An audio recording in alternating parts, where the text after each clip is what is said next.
Capricorn, this is your soul monthly astrology report for September for Sun sign Capricorn, Capricorn rising and Capricorn moon. Okay, so there's a lot of planets going off in your 9th house of adventure, breaking away from the norm, studying, spirituality.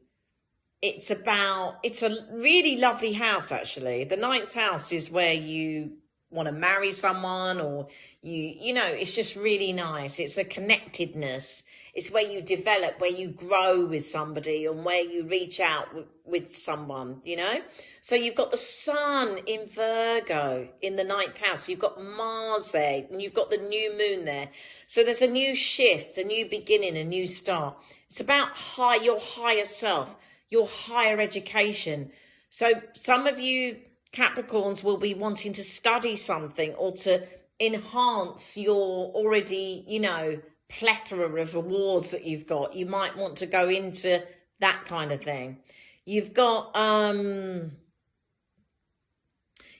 in Virgo, and then the sun leaves the 9th house and goes into Libra, your 10th house. So let me explain a bit more about your 9th house and the new moon.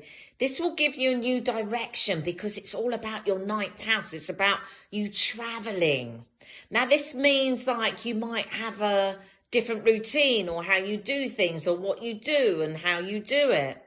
The sun being there enhances that. It's really nice. And because it's Virgo, the Virgo energy is really vibing well with your Capricorn energy and making good aspects to you. It really help you.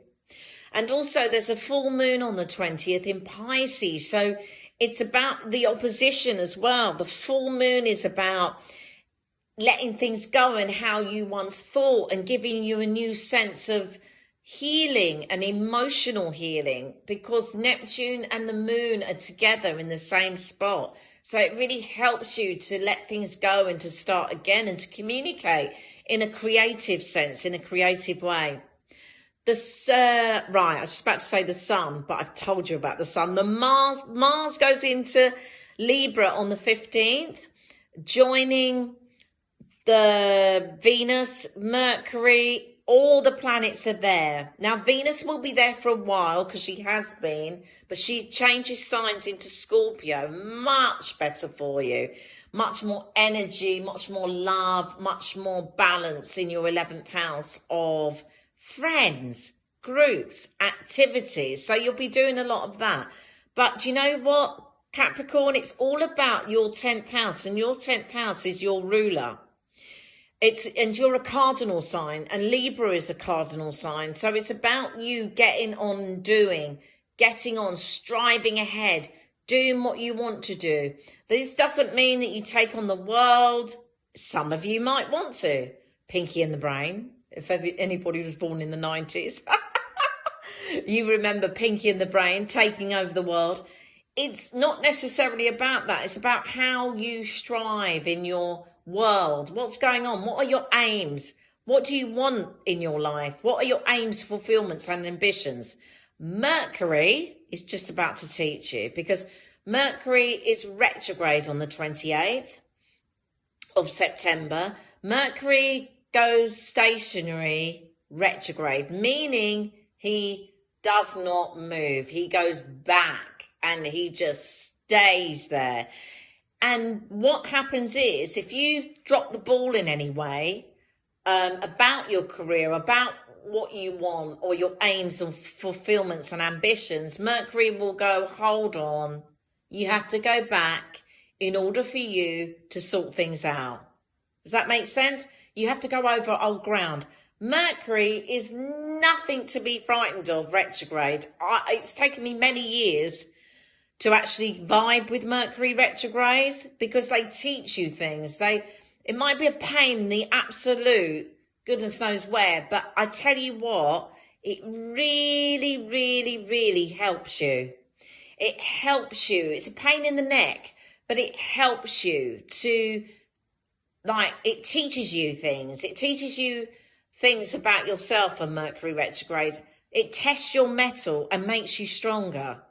No, we don't want to be tested sometimes, but sometimes out of a bad situation becomes a teaching situation, a situation where you can love, where you can express yourself. And that's what Libra, your 10th house ruler, is trying to get you to do, to express yourself. You know, and Venus in the 11th house is helping you to connect with friends, be more sociable. You'll want to be more sociable with Venus in the 11th house. It's nice, it's positive, it's good. I love it. So this is your, you know, concentration of planets to your 3rd, to your 9th, to your 10th, and to your 11th house. All these are transitioning planets. You know, and Neptune's been there for a long time, so Neptune will stay where he is. But all the other planets that are really connecting in with you are transitionary to September, so make the most of them. Okay, Capricorn? Speak to you next month.